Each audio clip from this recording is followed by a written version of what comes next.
So, basta every Friday, I look forward to doing Zumba sessions with the women of BOOL. Libre ra ni siya. At least, maka-exercise po ta.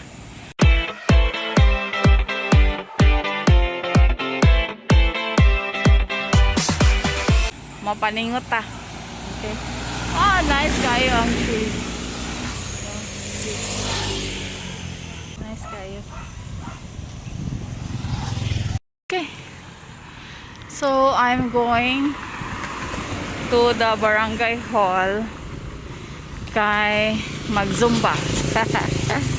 Maten kog zumba. May na lang na ay 1 to 2 hours of dancing exercise. Kay ang labi na kay trabaho na to 8 to 5. 8 a.m. to 5 p.m. Permira galingkod. Okay, so ano siya, no? Nice ang sunset ditong dapita. Daghan kay sakyanan kay ting-uli naman. It's already 6 o'clock, so medyo na late na ko gamay. Okay, so ang barangay hall is just a walking distance from our house. Mananggalakaw ko para ma-warm up sa ta. So nadiha ang ocean suites, a school, and the blood compact shrine. Ay, okay, mana ang blood compact shrine. So every Friday gudin ako, no, himuon kay is very important, labi na kay cancer patient, kinahanglan og exercise, no, para nindot atong metabolism sa atong lawas and iwas cancer. Exercise is healing, no, kinahanglan. It is highly encouraged for cancer patients to do some sort of exercise, no, exercise para sa baga. Exercise para sa mga muscles, exercise para kuan ang atong blood flow sa atong mga kaugatan. Okay, so na late na jud ko ani. Abot na ko sa mong barangay hall. That's the BOOL barangay hall. Okay, so good na sila, na late na ko. Okay, so ako yung gimute ang music kay for sure makapiright ta. Anyways, ganahan ko aning zumba sa BOOL kay carry ra, no? No sweat kayo, no sweat. Si palington good pud ta. Pero ang mga steppings ba, simple ra nga pwede ra ka mo sabay sa ilahang mga dance steps niya. And ang importante ani is panington jud ta maayo. So chill lang gyud ni, no, nga pagka zumba na nagpaluyo jud ko kay usahay mo kuan gid ko, no, kung hangak na ay mo stop jud ta. And then kuan ra gud ni kanang lingaw-lingaw lang dang exercise kay kinahanglan ba gyud tag exercise kay labinag naara ta pirmi galingkod sa opisina 8 hours a day. So kinahanglan gyud, no, kay ang bag-o ra nga findings karon, sitting is the new killing machine. Simbak ko lang, no, kay di man makuan ang atong mga kaugatan. Importante jud kayo ni mag-exercise ta for our mental and physical well-being, no, especially sa mga parehas nako nga cancer patient.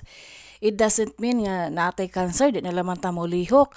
The more nga mag-exercise ta, no, especially kung naag on treatment pa mo, on chemo pa mo, of course dili pa gyud ta allow ana, no, pero on your own hormonal treatments na, kung kaya na ilihok-lihok as much as possible mo lihok gyud ta, no. It is essential for cancer patients to do exercise, no, as much as possible. iwas ta anang inactivity kanang di na lang molihok. So it's important for us to do exercise. Kaning ani lang nga kanang murag binayhunay ra nga pagka-exercise. At least magawasan og singot, and also for our kuan ni siya kanang quality of life, no? Ma-improve ang atong quality of life as a cancer patient. Nag-exercise man gani ang mga normal, no, nga mga walay gipangbati. The more nga mag-exercise gyud ta nga naatay mga gipangbati para ma-improve ang atong physical health and well-being. And usa pud ni sa rason nga makatapok pud ta, makakita pud ta sa atong mga silingan, maka-meet og new friends, makachika-chika, ginagmay, no? It's a communitarian feeling nga usa pud sa kuan aning maong Zumba exercise. Oh, plus for our mental health.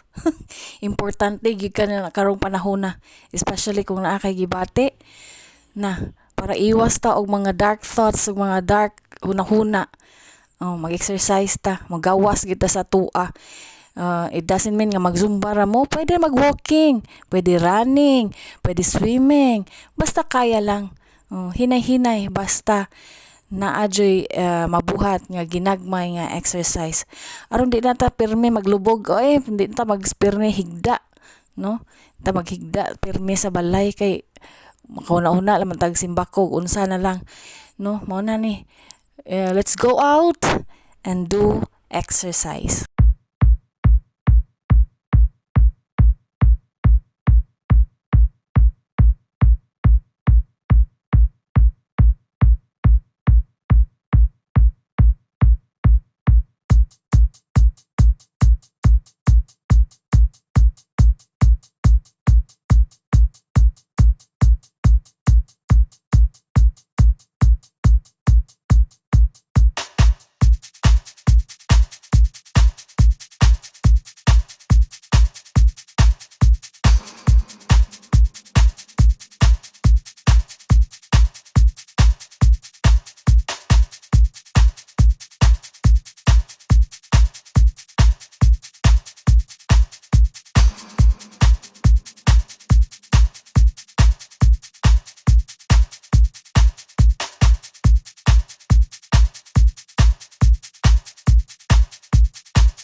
Okay, that's it for our Zumba dance exercise. Thanks for watching.